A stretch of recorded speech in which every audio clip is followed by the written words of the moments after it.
अस्सलाम वालेकुम रहमतुल्लाह। अज़ान दे दें। अल्लाहु अकबर।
अशहदु अल्ला इलाहा इल्लल्लाह वहदहू ला शरीक लहू व अशहदु अन्ना मुहम्मदन अब्दुहू व रसूलुहू अम्मा बादु फ़अऊज़ु बिल्लाहि من الشيطان الرجيم بسم الله الرحمن الرحيم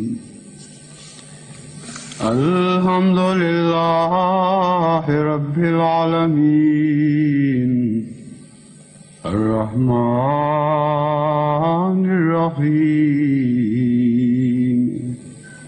مالك يوم الدين إياك نعبد وإياك نستعين اهدنا الصراط المستقيم صراط الذين أنعمت عليهم غير المغضوب عليهم ولا الضالين قل لا يستوي الخبيث والطيب ولو أعجبك كثرة الخبيث فاتقوا الله يا أولي الألباب لعلكم تفلحون إن يمسسكم حسنة تسؤهم وإن تصبهم سيئة يفرحوا بها إن تمسسكم حسنة تسؤهم وإن تصبكم سيئة يفرحوا بها وإن تصبروا وتتقوا لا يضركم كيدهم شيئا إن الله بما يعملون محيط يا أيها الذين آمنوا إن تتقوا الله يجعل لكم فرقانا ويكفر عنكم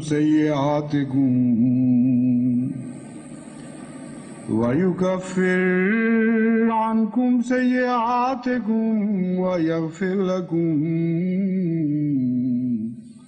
والله ذو الفضل العظيم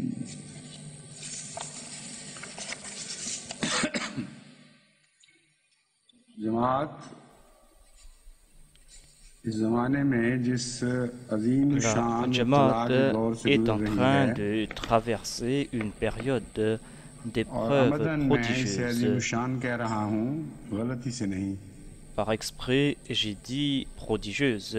Ce n'est pas là शायद une किसी erreur को de ma part. अजीम शान की बजाय इस पर Selon दर्दनाक certains, दौर का लफ्ज़ का peut-être इतलाक़ ज़्यादा qu'épreuve मुनासिब नज़र tragique आए sera plus appropriée लेकिन जब que हम कुरान करीम पर गौर prodigieuse. करते हैं Mais quand on तो मोमिनों réfléchit पर sur जितने le बड़े Saint-Coran, इब्तिला l'on आते हैं constate उतने ही que ज़्यादा वो अजीम plus शान grandes होते sont हैं les épreuves qui affectent les वो croyants et दर्द के plus भी elles sont बेशुमार पहलू prodigieuses. साथ लिए हुए होते C'est हैं vrai que la souffrance लेकिन accompagne उनकी ces मिसाल épreuves, उन दुखों की मिसाल mais leur ऐसी exemple है est tel la जैसे souffrance माँ qui affecte पैदाइश la की mère तकलीफ में से गुजरती lors है de l'accouchement. और पैदाइश की तकलीफ तो थोड़े अरसे की तकलीफ होती Cette है और souffrance माजी में de पीछे रह l'accouchement जाती ne है dure pas longtemps et cette मगर अगर souffrance उसे s'enfuit खुदा dans le सईद passé. बख्त Mais खुश si नसीब बेटा Allah अता accorde फरमाए à cette mère un fils तो illustre, हमेशा हमेश के लिए उसकी सादतें ce मुस्तकबिल bonheur में आगे va आगे चलती हैं perdurer pour tous les temps à venir. उस बेटे की जिंदगी के साथ भी खत्म नहीं हो जाती Ce bonheur ne s'arrête बल्कि उन pas avec la सादतों vie को de बसा ce fils, औकात खुदा नाफिला mais के जरिए Allah लंबा करता rallonge है और फिर नाफिला davantage की सादतों ce को और आगे bonheur बढ़ाता चला जाता है et Allah ne fait बस मोमिन qu'amplifier की ses जिंदगी का grâces. इब्तिला भी कुछ ऐसी ही सूरत Les रखता है épreuves de la vie d'un croyant sont कि du même अगरचे type. दुखों के एक दौर में से मोमिन को Même लाजिमन si le गुजरना होता croyant है doit passer par des épreuves, लेकिन ये दौर बहुत Cette ही période अजीम दौर होता है est des plus क्योंकि sublimes ना खत्म होने car वाली elle augure अजीम des सादतें और bénédictions sans बरकतें fin. पीछे छोड़ जाता है। इस दौर में जहाँ तक Au cours de cette période, nous sommes en train de passer par plusieurs seuils de souffrance. Et quelques jours auparavant, on a prononcé des condamnations tragiques contre nos frères. Et cette vague de souffrance a englouti toute la Jamaat. De tous bords, l'on est en train d'exprimer son désarroi et son anxiété. Et jamais auparavant, autant de gens ont souffert pour quelques-uns de leurs frères.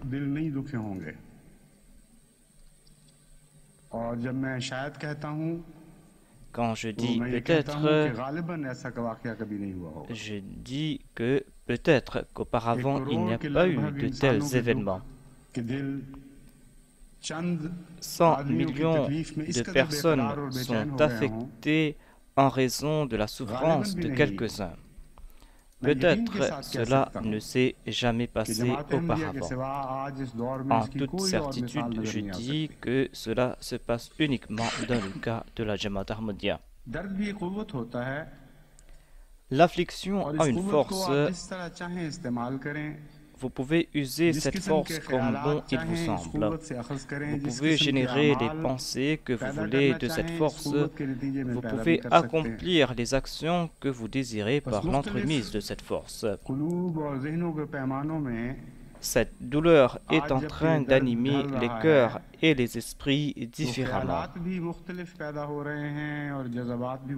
Et les pensées et les sentiments sont aussi différents. Et conséquemment, les actions aussi sont différentes. Mais il y a une tendance qui est en train de se développer chez bon nombre d'Ahmadis. Ils se demandent quand serons-nous en majorité, quand aurons-nous la supériorité en nombre. C'est vrai que Dieu a promis la supériorité en nombre aux croyants et qu'il leur accorde cette supériorité en nombre. Mais en méditant sur le Saint-Coran, l'on constate que le nombre n'a pas de valeur aux yeux d'Allah. Plus que le nombre, c'est la qualité qui a de la valeur aux yeux d'Allah.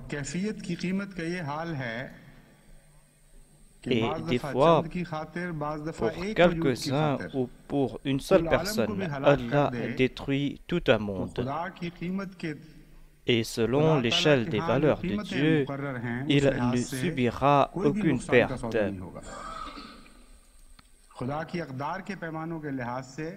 Selon les valeurs de Dieu, cette décision est justifiée. J'ai choisi 3 versets différents de 3 sourates différentes concernant le sujet de la taqwa. Et dans ces versets, on trouve mention du même sujet. On nous fait comprendre comment devons-nous agir, comment canaliser nos actions, dans quelle direction partir. Tout cela a été évoqué dans ces 3 versets du Saint-Coran.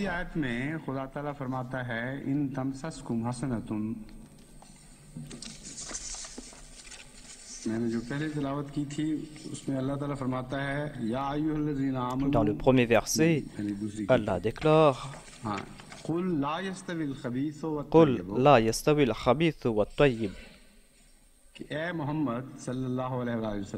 C'est-à-dire, ô Mohammed, paix soit sur toi, annonce لَا يَسْتَوِي الْخَبِيثُ وَالطَّيِّبُ. C'est-à-dire, l'impur, le mal n'est pas pareil au bien et au pur.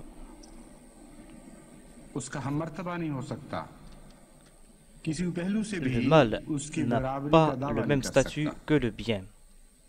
وَلَوْ أَعْجَبَكَ كَثْرَةُ الْخَبِيثِ quand bien même l'abondance du mal pourrait vous séduire.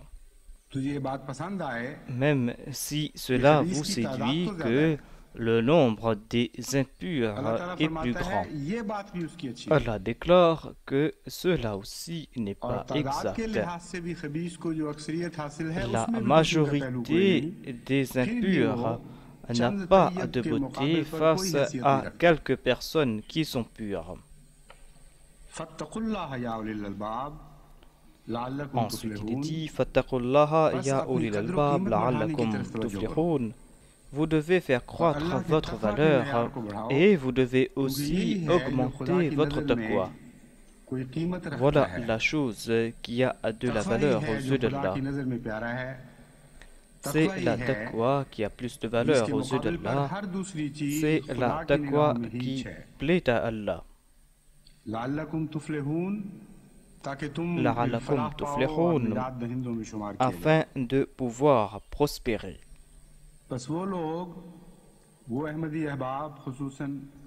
Ces frères Ahmadis qui ont le désir d'avoir la majorité,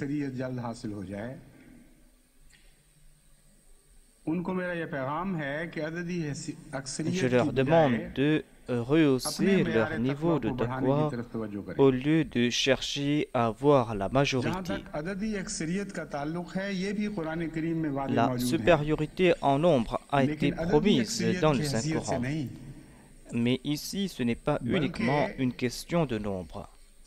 Il est question du nombre de personnes qui possèdent la taqwa.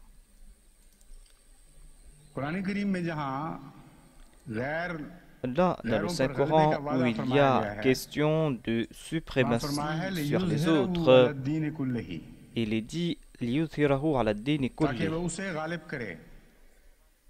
afin qu'Allah lui accorde la suprématie,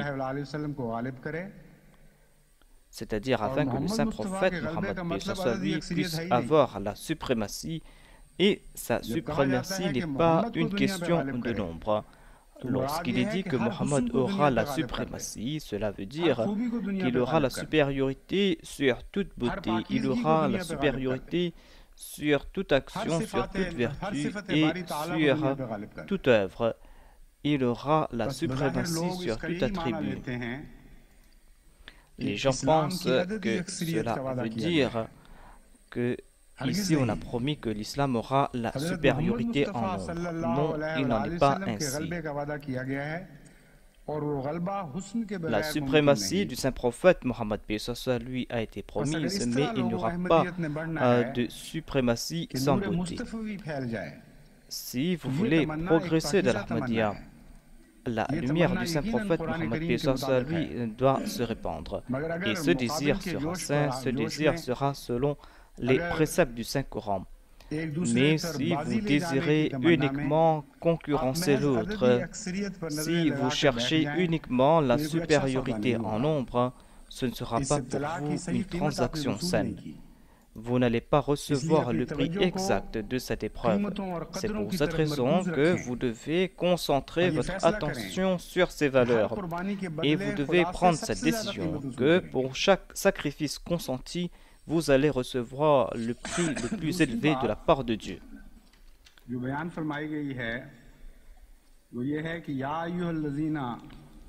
Ensuite, dans le deuxième verset que j'ai récité, il est dit In tamsaskum hasanatun tasuhum wa in tusibkum sayyi'atun yafrahu biha. C'est-à-dire, si un bien vous arrive, vos ennemis s'en affligent. Cela les fait souffrir.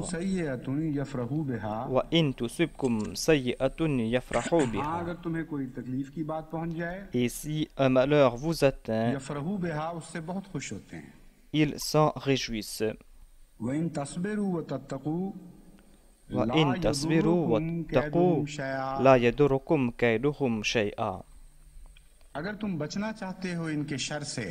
Mais si vous restez ferme dans la foi d'Allah et si vous êtes droit, leurs mauvais desseins ne vous causeront aucun tort. Vous devez faire preuve de patience et vous devez posséder la taqwa. Voilà les deux armes qui vont vous protéger. Et ensuite, après cela, Allah déclare La yadurukum kaiduhum shay'a. Leurs desseins ne pourront pas vous nuire. Inna Allaha bima ya'maluna muhit. Car Allah les a entourés. Vous êtes faibles, vous ne pourrez pas vous protéger des mains de vos ennemis. Loin d'avoir la suprématie sur eux, vous ne pourrez même pas vous défendre. Vous n'avez même pas la force de vous défendre. Mais Allah est en train de vous donner ces deux armes. Et si vous maîtrisez ces armes, non seulement que vous pourrez vous protéger des desseins de vos ennemis, mais Allah vous promet que vous allez réduire à néant chacun de leurs complots. Vous n'allez pas subir la moindre perte. Inna Allaha bima ya'maluna muhit. La preuve est qu'Allah est puissant. Allah peut agir ainsi. Inna Allaha bima ya'maluna muhit, c'est-à-dire qu'Allah surveille leurs actions. Il y a deux types de façons de se défendre. Tout d'abord, on peut s'enfermer dans une forteresse et les murs de cette forteresse vont vous protéger. Généralement, c'est ainsi que les faibles se protègent. Mais il y a une autre méthode, c'est-à-dire d'assiéger le mal et d'entourer le mal.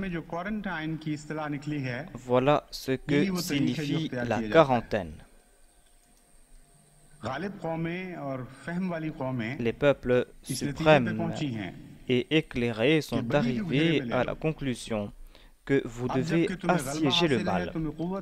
Maintenant, vous avez la suprématie et avant que le mal déborde et vous subjugue, vous devez l'assiéger. C'est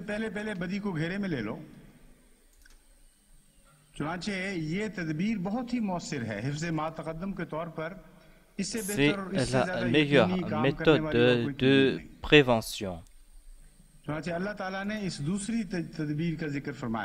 Donc, Allah a évoqué cette deuxième méthode. Il est dit qu'ils ne pourront pas vous assiéger car nous les avons entourés.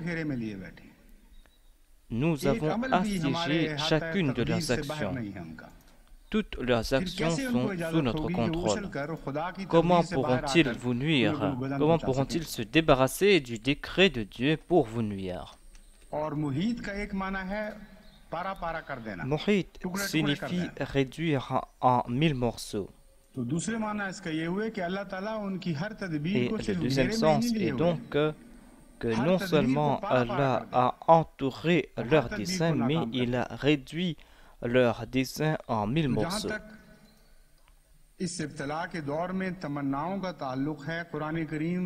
En ce qui concerne vos attentes, en passant par ces épreuves, sachez que le Saint-Coran est en train de canaliser vos attentes dans la bonne direction.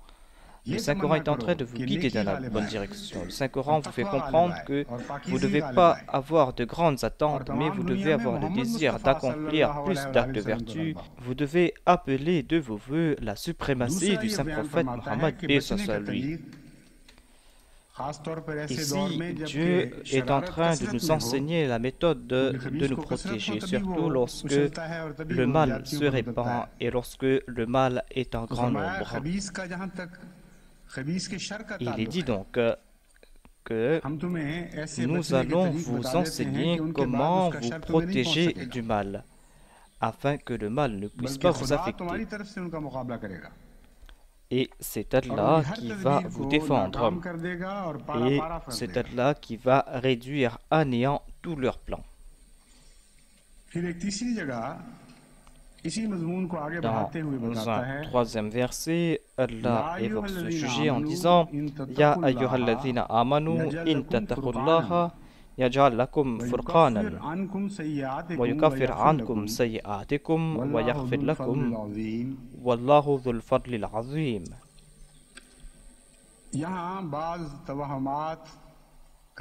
Ici, Dieu a dissipé certaines fantaisies que certains croyants entretiennent.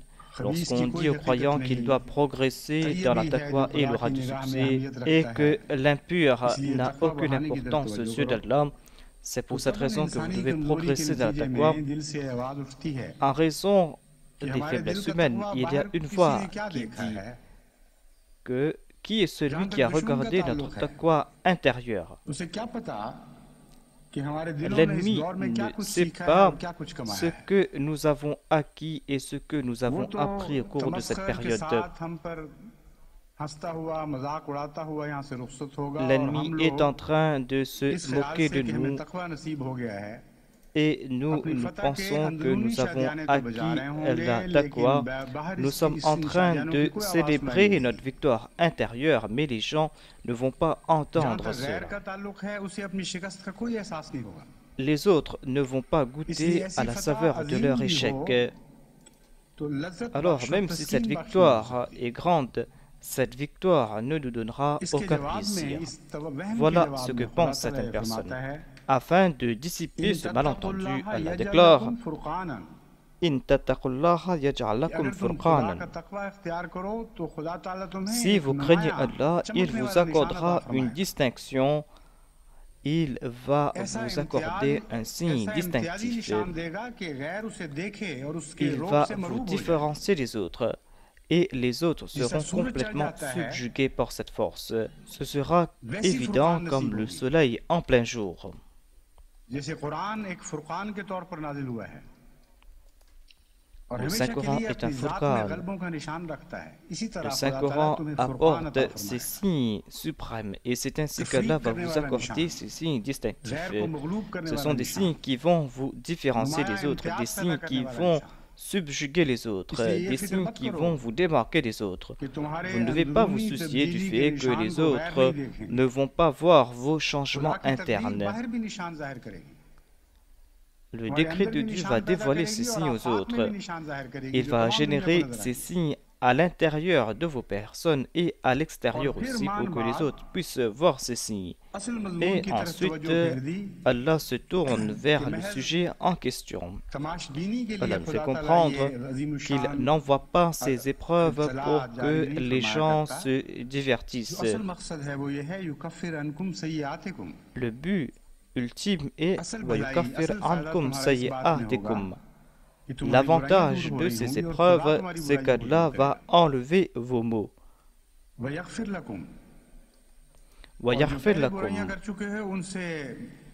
Et il va vous pardonner vos péchés antérieurs. Wallahu dhul fadlil azim. Et Allah est Seigneur de grande munificence.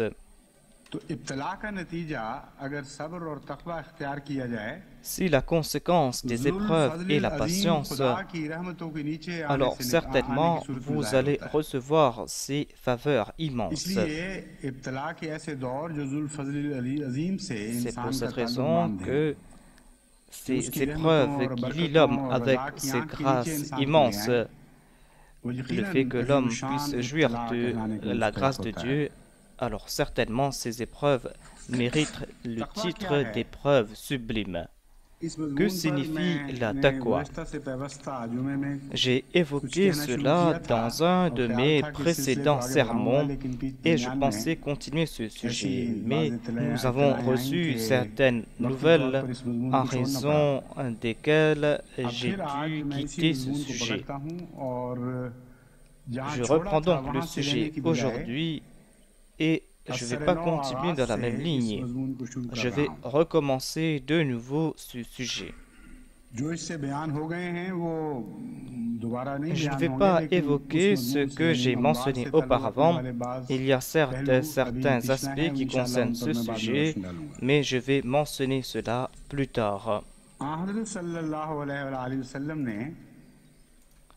Le saint prophète Mohammed Mustafa sallallahu alayhi wa sallam a décrit la taqwa d'une façon sublime.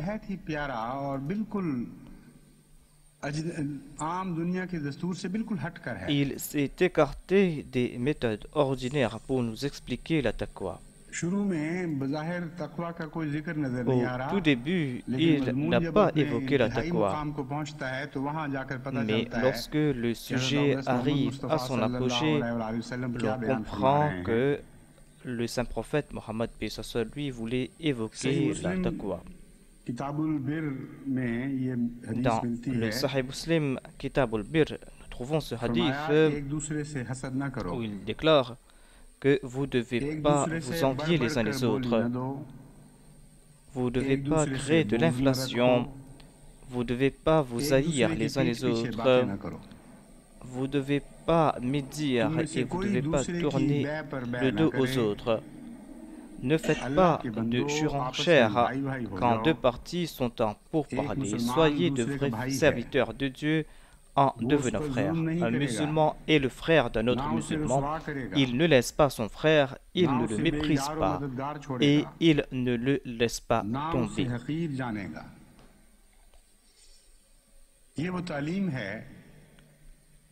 Voilà donc l'enseignement prodigué par le saint prophète, paix soit lui. Ensuite, en pointant vers sa poitrine par 3 fois, il a déclaré: ici se trouve la taqwa, ici se trouve la taqwa, ici se trouve la taqwa.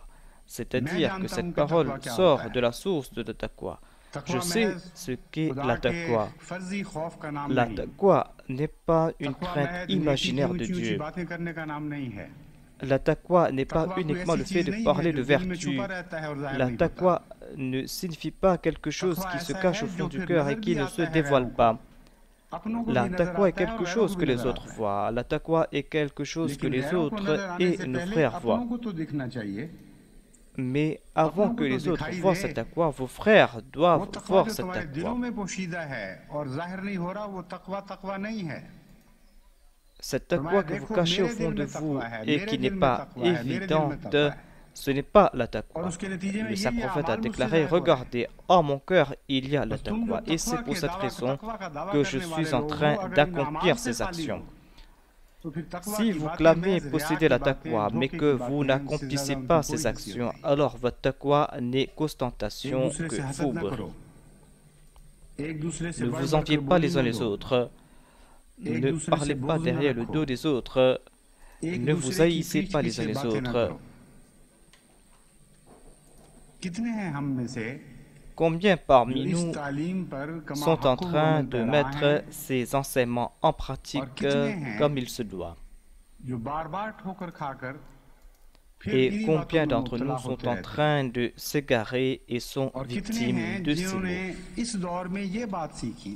Combien sont ceux qui, à l'époque, ont appris la taqwa, c'est-à-dire qu'ils doivent se réformer selon la définition donnée par le saint prophète Mohammed lui concernant la taqwa, c'est-à-dire qu'il devait accomplir ces actions qui, selon lui, étaient primordiales afin d'obtenir la taqwa. Il déclare: ne faites pas de la surenchère.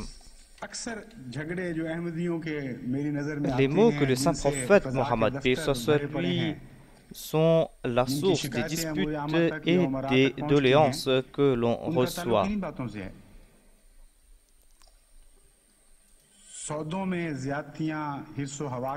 Il y a certains qui sont malhonnêtes concernant leurs transactions. Il y a certains qui essayent d'avilir les autres. Et tout comme l'a déclaré le saint prophète Mohammed, vous devez être des frères. Un musulman est le frère d'un autre musulman. Le saint prophète Mohammed lui voulait insuffler cet esprit de vertu dans les musulmans. Certains ne peuvent pas comprendre cela, à savoir qu'une personne veut acheter un objet et que moi, je peux faire une surenchère et entrer dans ce commerce et prendre cet objet. Quel mal y a-t-il? Cette personne qui veut acheter n'est pas le propriétaire de ce bien et je ne suis pas le propriétaire de ce bien, mais le vendeur aura de l'avantage, c'est-à-dire qu'il aura un meilleur prix. Selon la norme ordinaire de la taqwa d'une personne ordinaire, il n'y a pas de mal à cela. Au contraire, ce concept va s'embellir davantage et la personne sera tentée d'agir ainsi. Mais en disant qu'un musulman est le frère d'un autre musulman, la question est tout autre. Deux frères de sang qui s'aiment ne vont pas se cacher leur commerce. Ils ne peuvent même pas imaginer que quelqu'un est en train de faire une transaction et que son frère vient faire une surenchère et lui causer une perte. De pareilles actions sont abjectes parmi les frères. On ne peut imaginer cela dans un environnement familial. Lorsque le saint prophète Mohammed paix soit sur lui a pointé vers son cœur et quand il a déclaré que la taqwa se trouve ici, cela veut dire que je suis en train de vous enseigner ces excellences et ces excellences sont liées à la taqwa de mon cœur. Peut-être que vous n'allez pas trouver de lien entre ma taqwa et les qualités de l'homme. Peut-être que vous pensez que cette norme est trop élevée, mais sachez que je suis en train de vous enseigner certaines choses et tous ces enseignements sont basés sur la taqwa que je possède. Si vous m'aimez, alors adoptez ces qualités. Apprenez la taqwa de moi et pas d'autres personnes. Les religions d'antan qui sont des fables et ces prophètes qui sont perdus dans le passé, leurs enseignements de taqwa ont trait à leur cœur. Et maintenant, le futur concerne les enseignements du saint prophète Mohammed soit lui. Et il y a certainement une différence entre les deux. Ensuite, le saint prophète, paix soit sur lui, a déclaré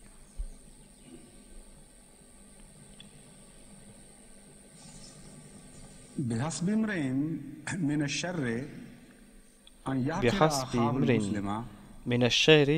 يحقر أخاه مسلما كل المسلم على المسلم حرام دمه وماله وعرضه.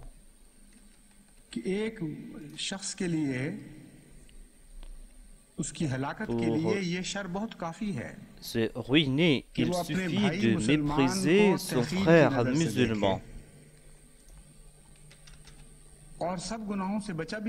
Si une personne a pu se protéger des autres défauts, mais qu'elle possède ce défaut, à savoir qu'elle méprise son frère musulman, cela suffit pour le détruire.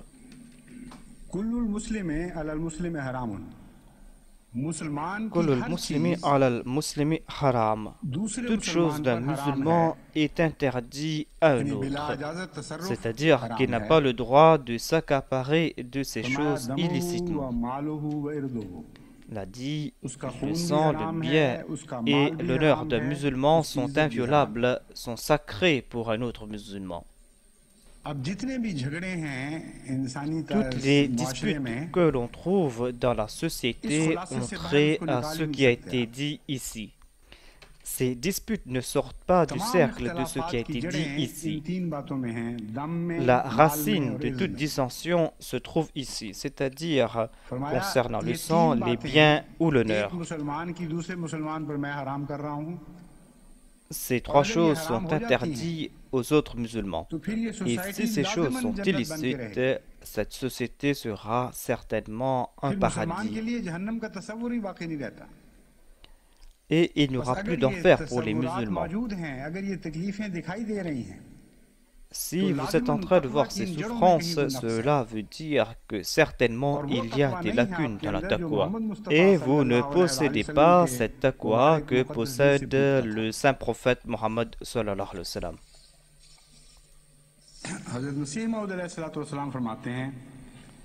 Le Messie premier alayhi salam déclare: afin d'être muttaqi, on doit abandonner les grands péchés tels l'adultère, le vol, l'orgueil, l'ostentation, le mépris et l'avarice, et on doit remplacer ces défauts par des excellences. On doit traiter les gens avec aménité, avec de bonnes manières. On doit être fidèle envers Dieu. Et en servant les autres, on doit atteindre le Maqam Mahmoud. Cette phrase est des plus sublimes. Il a déclaré que vous devez chercher le Maqam Mahmoud en servant les autres. Apparemment, en servant les autres, on s'abaisse. Et le Maqam Mahmoud est le statut le plus exalté qui a été promis par Dieu à ses bien-aimés. Il déclare que même dans le domaine des services, il y a le Maqam Mahmoud, c'est-à-dire comment êtes-vous en train de servir les autres, comment êtes-vous en train d'embellir vos actions lorsque vous servez les autres. Grâce à cela, vous allez atteindre le Maqam Mahmoud. Celui qui n'atteint pas le Maqam Mahmoud en servant les autres ne pourra pas atteindre d'autres Maqam Mahmoud. Il y a des centaines de milliers de personnes qui dépensent dans le chemin de Dieu. Mais même si les dépenses sont les mêmes, cela ne veut pas dire que le statut de ces dépenses sont les mêmes. Ici, c'est le Maqam Mahmoud qui va faire la différence entre les dépenses. Donc, cherchez le Maqam Mahmoud en servant les autres. À travers ces paroles, l'on comprend que ces paroles sortent d'un cœur pur. Un menteur ne peut imaginer de telles choses. Ceux qui possèdent ces qualités sont les vrais muttaqis. Si une personne possède toutes ces qualités, cette personne sera un muttaqi. Si une personne possède uniquement une seule de ces qualités, cette personne ne sera pas considérée comme muttaqi. Elle ne sera pas considérée comme muttaqi tant qu'elle ne possède pas toutes ces qualités. Et c'est pour de telles personnes qu'il a été dit: La khawfun alayhim wa la hum yahzanun. Qu'ont-ils besoin de plus après cela? Allah devient l'ami de telles personnes, tout comme il déclare: Wa huwa yatawalla salihin. Dans les hadiths, il est dit qu'Allah devient leurs mains par lesquelles ils attrapent, qu'Allah devient les yeux avec lesquels ils voient, Allah devient leurs oreilles avec lesquelles ils entendent, Allah devient leurs pieds avec lesquels ils marchent.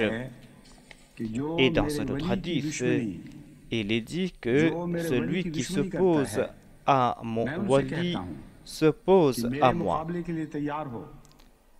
Et cette personne doit se préparer à se battre contre moi.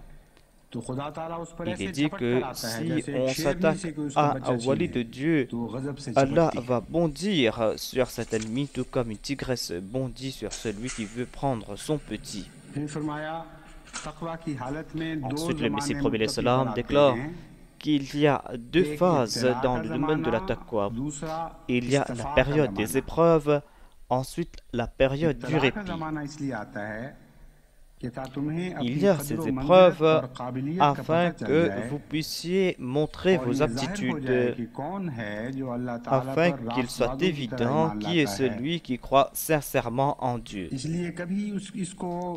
C'est pour cette raison que dans certains cas, l'on est assailli de doutes et qu'on est soucieux. Et des fois, il y a des objections contre Dieu en son cœur. Un vrai croyant ne doit pas craindre cela. Mais il doit progresser. Il est dit dans un vers: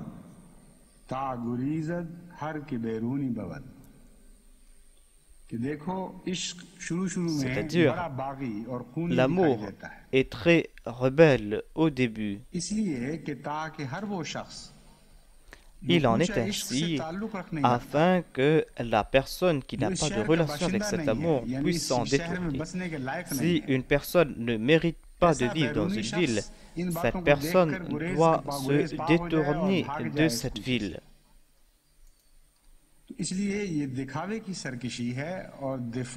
C'est pour cette raison que certaines personnes sont coupables d'ostentation. Ensuite, le Messie premier salam déclare que Satan n'est pas satisfait tant que l'homme ne rejette pas l'existence de Dieu et tant qu'il ne se détourne pas du saint prophète Mohammed B. sur lui. Il génère des doutes et fait des insinuations. Et bon nombre de personnes sont victimes de ces insinuations. Ces personnes disent qu'on va faire cela et on va voir après. L'homme ne sait même pas si après un souffle il pourra prendre un autre souffle. Mais Satan l'encourage en ce sens et Satan lui donne de faux espoirs et le fait croire que l'herbe est plus verte ailleurs. Voilà la première leçon donnée par Satan. Mais le Muttaqi est courageux. Il a cette force afin de contrecarrer toute insinuation et toute tentation. C'est pour cette raison qu'il est dit yuqimuna salat, c'est-à-dire qu'il ne se lasse pas de cette situation et il ne baisse pas la garde même s'il n'a pas du plaisir au début. Et il continue à prier même si ses prières sont insipides. Et en fin de compte, il arrive à dissiper toutes ces insinuations, il arrive à vaincre Satan et à le dessus sur lui. Un Muttaqi ne doit pas passer par ces étapes de paresse, mais il doit se maintenir sur le champ de bataille afin de s'opposer à toutes ces insinuations de Satan.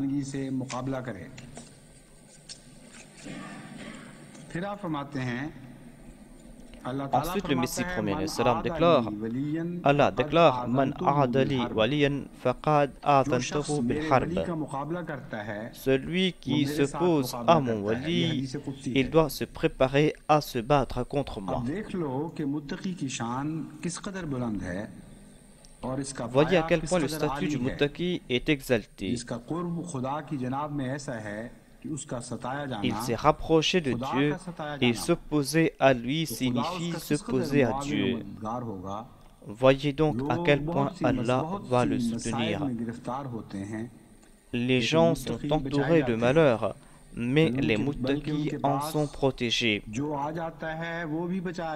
Ceux qui viennent vers eux sont eux aussi sauvés. Les malheurs n'ont pas de limite. L'homme est entouré de malheurs et il n'en a pas idée. Regardez par exemple les maladies. Les maladies suffisent à générer des centaines de milliers de malheurs. Mais celui qui se trouve dans la forteresse de la taqwa est protégé de ces maladies. Et la personne qui est à l'extérieur de cette forteresse se trouve dans une jungle infestée d'animaux féroces. Le plus grand butin que vous pouvez acquérir à notre époque et la plus grande victoire que vous pouvez avoir ici est la victoire. Et cette victoire, c'est la victoire sur son âme, c'est la victoire de son cœur. C'est cette victoire intérieure qui se transforme en victoire extérieure. C'est cette suprématie intérieure qui se transforme en suprématie extérieure. Ceux qui apparemment sont en train de pleurer pour leurs frères, si ces personnes ne se transforment pas pour le meilleur, pour leurs frères, si pour leurs frères, ces personnes ne se distinguent pas des autres, alors toutes leurs larmes seront vaines et toutes leurs douleurs seront vaines.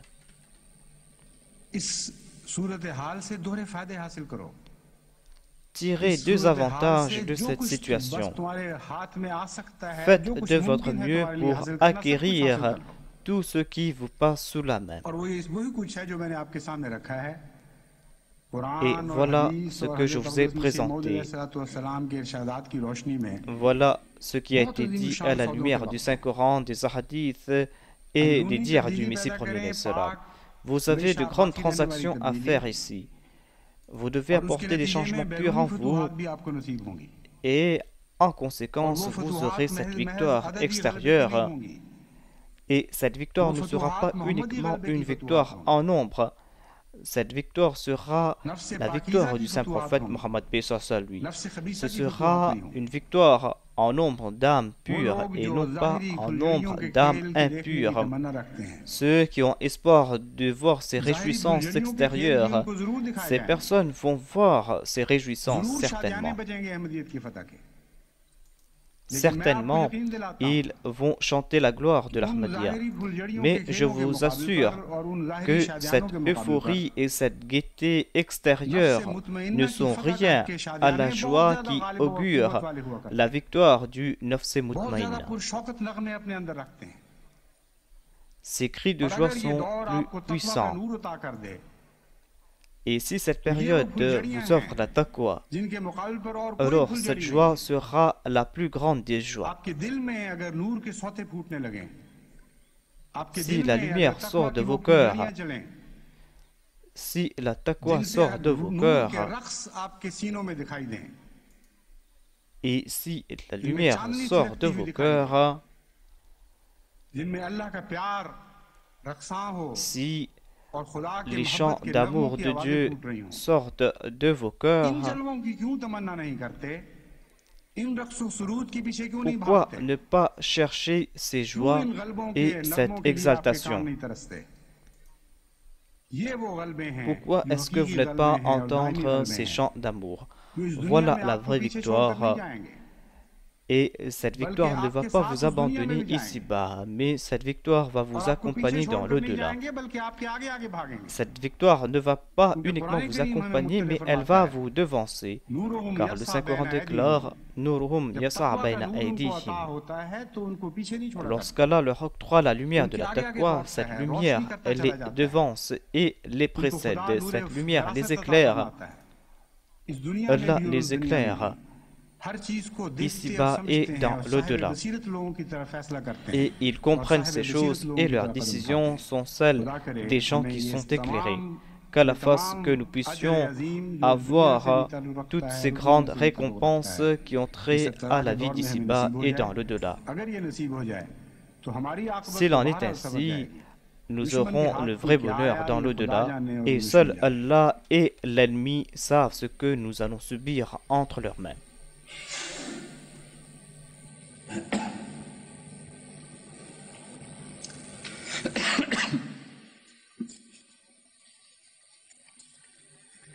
Alhamdulillah nahmaduhu wa nasta'inuhu wa nastaghfiruhu wa nu'minu bihi wa natawakkalu alayhi wa na'udhu billahi min shururi anfusina wa min sayyiati a'malina man yahdihillahu fala mudilla lahu wa man yudlilhu fala hadiya lahu ونشهد أن لا إله إلا الله وحده لا شريك له ونشهد أن محمدا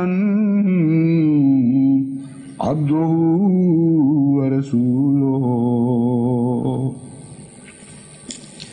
غالباً اعلان किया जा चुका होगा अब चूंकि दिन लंबे हो गए हैं फिर इसलिए सर्दियों के उज़र के नतीजे में जो नमाज ज़ोहर जुमा के साथ असर जमा की जाती थी वो आज से बंद है। आज नमाजें अलग अलग होंगी, इसलिए नौजवान ख़ुसूसन मुत्तले रहें कि वो अपनी सुन्नतें पूरी करें जुमे के बाद। इबादल्लाह रहमकुमुल्लाह इन्नल्लाह यामुरु बिल अदलि वल इहसानि وإيتاء ذي القربى وينهى عن الفحشاء والمنكر والبغي यअज़कुम लअल्लकुम तज़क्करून उज़्कुरुल्लाह यज़्कुरकुम वदूहु यस्तजिब लकुम वलज़िक्र